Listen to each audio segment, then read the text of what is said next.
Tucker Carlson და მისი ჯგუფი სულელი მეგობრების კვალ ტყუილებს არსებობენ ინტერნეტში, რათა ყურადღება მიიპყრონ. დიდი აურზაურია მესამე პარტიის დაწყების გარშემო, რომელიც გუშინ უნდა გამოეცხადებინათ. ანუ შეხედე ამ თვიტს. მაგას უღალატეს, ჩვენ ყველანი მოვთხოვდით, დროა ახალი გზა ავირჩიოთ შარიათის კანონებისკენ, რა თქმა უნდა. დეტალებს ხვალ საღამოს 6 საათზე აღმოსავლეთის დროით tuckercarlson.com-ზე. და რა თქმა უნდა, თუ tuckercarlson.com-ზე შეხვიდოდი და გინდოდა პირდაპირ ეთერის ყურება, ისინი გთხოვდნენ, რომ ამ კაცისთვის დაგეხარჯა ფული და დაგეხმარა, რადგან მას კიდევ უფრო მეტი სჭირდება თავისი მძიმე შრომისთვის. შენი მძიმე შრომით ნაშოვნი ფული. და ყველა ძალიან აღფრთოვანებული იყო და ელოდა ამ დიდ განცხადებას. და იცი რა მოხდა? სრულიად არაფერი. მან გამოაცხადა ეს იდიოტური 10 პუნქტიანი გეგმა და ახსნა თუ როგორ ანადგურებს ამერიკა საკუთარ თავს და როგორ შარიათის კანონის მოყვარული. არის ის ადამიანი, ვინც უნდა გადაარჩინოს ქვეყანა. დიახ, ის, თომ მასი, ჯო კენტი და MG, ესენი არიან ის შესანიშნავი გენიალური ადამიანები, რომლებიც ამერიკას ისევ საოცრად გახდიან. და ნება მომეცით გითხრათ. ინტერნეტში ყველა დასცინის ამ კაცს, გარდა იმისა, რომ ის იყენებს ასეთ საჯარო მოლოდინს განცხადებისთვის, რათა ხალხმა ფული გადაუხადოს, რაც თავისთავად გეუბნებათ აბსოლუტურად ყველაფერს, რაც უნდა იცოდეთ Tucker Carlson-ის მორალზე. Nick Fuentes-დან დაწყებული Ben Shapiro-მდე და ყველა ვინც კი გაგახსენდებათ, ამ კაცს აკრიტიკებს, იმიტომ რომ იცით რა, Tucker Carlson-ი არ არის ამერიკის გადამრჩენი. და ეს ყველასთვის აშკარაა, ის შარიათის მოყვარული ადამიანია. და თუ ეს ვიდეო არ გინახავ, დარჩით ჩვენთან, რადგან გაჩვენებთ, რამდენჯერ ფიქრობს ეს კაცი, რომ უნდა აქოს ისლამი იმის სახელით, რომ ამერიკა ისევ ნამდვილი ქრისტიანული ქვეყანა გახდეს. და ჩვენ ვიცით, რომ ისინი პარტიის შექმნაზე ფიქრობენ, ეს აშკარაა. ჯო კენტიც კი აღიარებს ამას, ხომ ასეა? ჩვენი სიმდიდრე და ჩვენი ვაჟები, ჩვენი ქალიშვილები კლავს საზღვარგარეთ იგზავნებიან. ჩვენი საუკეთესო და ყველაზე ნიჭიერები იღუპებიან. ისევ ანტისაომარი განწყობის გამოყენებას ცდილობენ, მაგრამ უკვე განაცხადეს, რომ ძალიან ბედნიერები იქნებოდნენ მესამე პარტიის შექმნით. და ისინი ამას იყენებენ. გვიღალატეს, მაგრამ ჯერ კიდევ შეგვიძლია ავაშენოთ ის ამერიკა, რომელიც დაგვირდნენ. Tucker ხსნის როგორ, ხვალინდო პირდაპირ ეთერში 4 შაბათს საღამოს 6 საათზე, ამერიკის გადაკეთება დიდი ღალატის შემდეგ. და აქ არის ტრამპის სურათი მის წინ. ისინი აკეთებენ ამ დიდ რაღაცას და რა თქმა უნდა, ფაქტობრივად არაფერი ხდება. უნდა ნახოთ, რას ამბობს Nick Fuentes-ი ამაზე. ის გასართობია, სასაცილოა და საშინელი ადამიანია, მაგრამ ამ საკითხში მაინც რაღაცაში მართალია. მოგესალმებათ პუშბექი, მე ერიკი ვარ, თქვენი წამყვანი. აუცილებლად გამოიწერეთ არხი. და დღეს საღამოს ცოტას ვისაუბრებთ Tucker Carlson-ის დიდ განცხადებაზე, რომელიც დღეს გააკეთა. ნახეთ. დიახ, Tucker-მა ყველა შეიტყუა, რომ იმ საღამოს მისი შოუ ენახათ, რადგან გუშინ ფაქტობრივად მიანიშნა მესამე პარტიის შექმნაზე ან რაიმე სახის საპრეზიდენტო კამპანიაზე. ჩვენ ყველამ ნახეთ ფოტო გუშინ. Tucker Carlson-მა მასპინძლობა გაუწია Thomas Massis, Marjorie Taylor Greene, ჯოს და მის ოჯახს თავის ბერელში მეინში. და მან გრინმა, კენტმა და მასი მიანიშნეს იმაზე, რაც შეიძლებოდა ყოფილიყო. ამერიკა უპირველეს ყოვლისა ტიპის მესამე პარტიის შექმნა. ან შესაძლოა საპრეზიდენტო კამპანიის დაწყება, ან რაიმე პოლიტიკური პროექტი. მან თქვა, რომ ამასთან დაკავშირებით დღეს საღამოს დიდი განცხადება ექნება 7 საათზე. და მან შოუ გამოუშვა. და დიდი განცხადება არც მესამე პარტია იყო, არც საპრეზიდენტო კამპანია. ეს იყო 10 პუნქტიანი გეგმა, რომ ამერიკას სწორ გზაზე დავაბრუნოთ. და არ ვიცი უყურეთ თუ არა ამას, მაგრამ მე ვუყურე. მე ვუყურე მთლიანად მთელი 100, არა 100 კი არა, 1 საათი და 40 წუთი ამ მონოლოგის, 1 საათსა და 40 წუთს ამ განცხადების. რა სისულელეა. უბრალოდ ერთი დიდი სიცრუეა და მე შევედი ამაში ობიექტურად. შევედი ამაში იმ აზრით, რომ შეიძლება მომიწიოს ამის მხარდაჭერა. ფიქრობდი, რომ შეიძლება არჩევანი არ დამიტოვონ იმის მიხედვით, რასაც წარმოადგენენ. შეიძლება მომიწიოს უბრალოდ დავთანხმდე და მხარი დაუჭირო ამას, როგორც იმას, რაც ჩვენს 2020 წლის ხედვასთან ყველაზე ახლოს არის. ასე რომ ნამდვილად შევედი ამაში ობიექტურად და ღია გონებით, მიუხედავად იმისა, რომ აშკარად მიკერძოებული ვარ. პირადი კონფლიქტი მაქვს Tucker Carlson-თან და იდეოლოგიურად არ ვეთანხმები მას. მიუხედავად ამისა მაინც ვცადე, მთელი ვიდეო ვუყურე და გსურთ იცოდეთ რა არის ეს 10 პუნქტი. სინამდვილეში ეს 10 პუნქტიანი გეგმა საერთოდ არ არის გეგმა. ისინი არც კი არის პუნქტები. უფრო 10 ზედსართავის სიტყვების სია. ეს არც კი არის პუნქტების სია. აქ საერთოდ არ არის გამოთქმული არც ერთი პუნქტი. ეს არ არის პოლიტიკური პროგრამა. ეს არ არის დოქტრინა. ეს არ არის გეგმა, რადგან ინფორმაცია არ არსებობს. აქ არ არის მოწოდებები ქმედებისკენ. არც ქმედების პუნქტებია, რეალურად არც იდეებია. 10 პუნქტიანი პროგრამა, რომელიც მან დააანონსა. ანუ მართლა ასე გაკვირვებული და შოკირებული ხარ და ვერ იჯერებ, რომ Tucker Carlson-ი უბრალოდ აქ არის, რომ მეტი ყურადღება და მეტი მაყურებელი მიიზიდოს თავის კონტენტზე, მაგრამ რეალურად არაფერ არსებიც არ ამბობს რა? არა. გუშინ გვაცდუნებდა ამ სისულელის ხურებაში იმით, რომ თითქოს მესამე პარტიას დაარსებდა. ეს პირდაპირად მხოლოდ ზედსართავების სია, კერძოდ ხმამაღალი პოლიტიკური სიტყვები. რას გულისხმობ ამაში? მე საათი და 45 წუთი ვუყურე ამას. პირველი პუნქტი ამ 10 პუნქტიან გეგმაში სამართლიანობა. სამართლიანობა პირველი პუნქტი. გინდა კიდევ ერთი გაიგო? ჯანმრთელობა. ჯანმრთელობა კიდევ ერთი პუნქტი 10 პუნქტიან გეგმაში. კიდევ გინდა ერთი?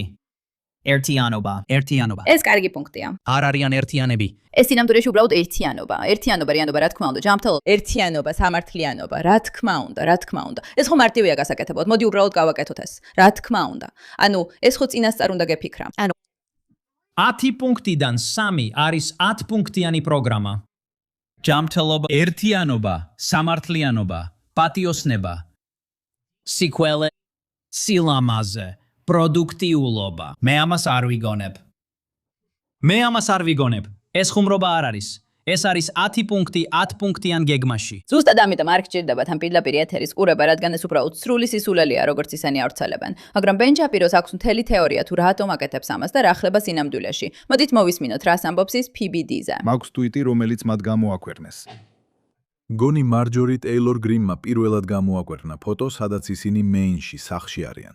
და მგონი ეს ჯო კენტი იყო. თომას მასი, ჯო კენტი, MTG. და მათი მეუღლეებიც ხო? მართალია. და შემდეგ ტაკერმა თქვა, რომ მაგას უღალატეს. ყველას გვიღალატეს. დრო ახალი გზა ვიპოვოთ. ხვალ საღამოს კიდევ გავაგზელებ 18:00 საათზე. როგორ ფიქრობთ, შემდეგ ტაკერისგან რას ვიხილავთ?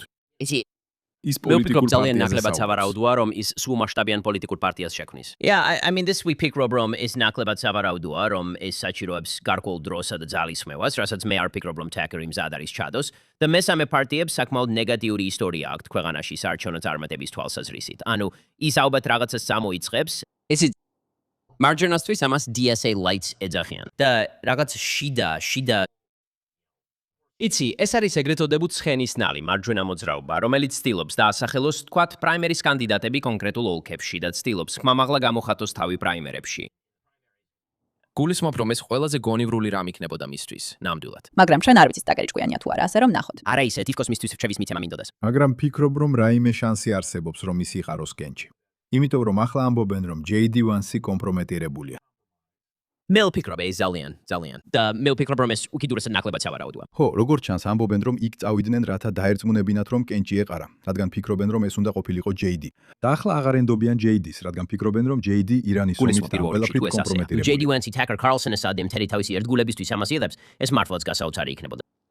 რა? ანუ ტაკერ კარლსონი სიამდვილეში ერთგული არ არის ადამიანების მიმართ რა? როგორ? რა? Wow, I'm Jada Amis. ანუ მოდირა, მაგალითად, გულისხმობ ფაქტია, ვიცე-პრეზიდენტს აშკარად ძალიან ახლო ურთიერთობა აქვს ტაკერ კარლსონთან.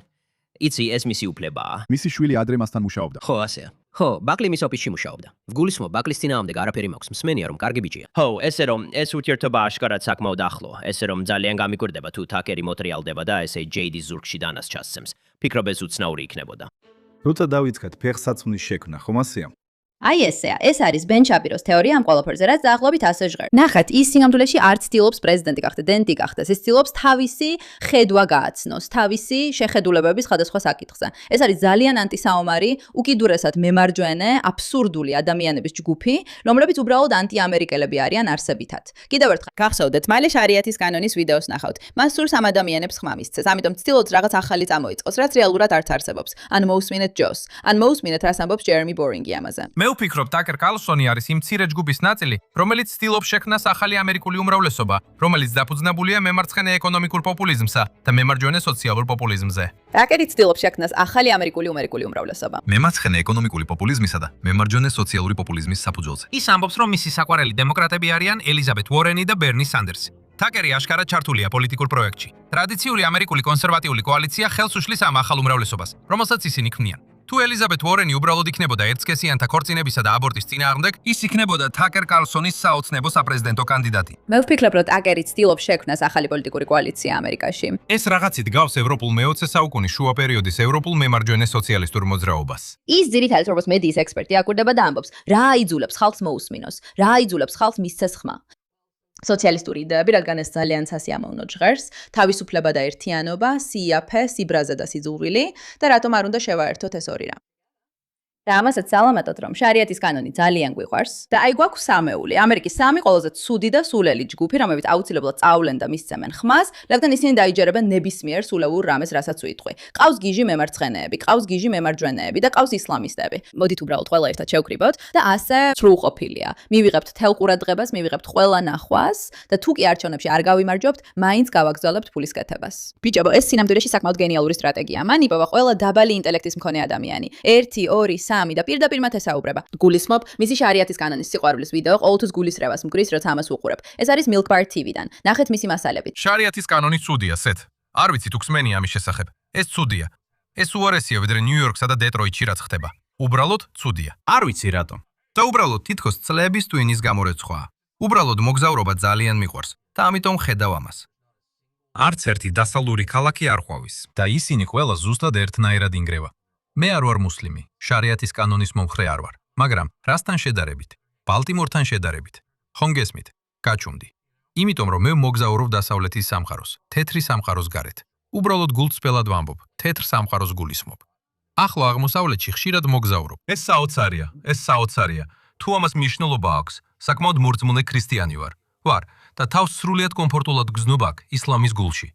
მაგრამ როცა მიდიხარ ორის ქვეყნებში, საოცარია იყო ისეთ ადგილას, რომელსაც საკუთარი თავის მიმართ სიამაყე აქვს, რომელიც თავის რელიგიას ჯერა. კარგი. მგონი საკმარისი ვნახეთ. შენთვის საკმარისია. შენთვის საკმარისია. მართლა შემიძლია ამის მოსმენა.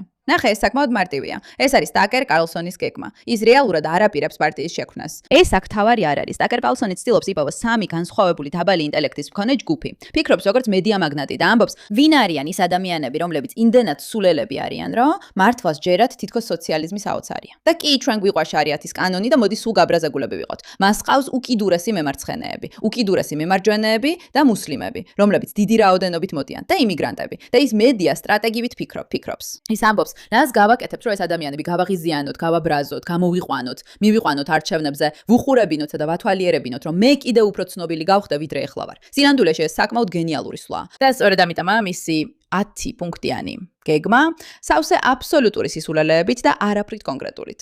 ეს იყო კიდევ ერთი მედიაზე გათვლილი სატყუარა იმ ადამიანისგან, ვინც მედიის ძალა კარგად ესმის. თუ იპოვი უმეცარ უმრავლესობებს, თუ იპოვი ყველა იმ მემარცხენეს, ვინც ფიქრობს, რომ სოციალიზმი ყველაფერს გადაწყვეტს, და თუ იპოვი ყველა იმ მემარჯვენეს, ვინც ყველაფერზე გაბრაზებულია. და თუ იპოვი ანტიიმიგრანტული პოლიტიკის მომხრეებს და ისლამისტებს და ყველა ერთად შეკრებ, ბუმ, უკვე გაქვს მილიონობით მაყურებელი და მილიონობით ამომრჩეველი. მას ამერიკა არ აინტერესებს, მხოლოდ საკუთარი თავი აინტერესებს. ასე იყო თავიდანვე და ამის დანახვა გენიალობას არ საჭიროებს. გმადლობთ ყურებისათვის ბატონო მანდა.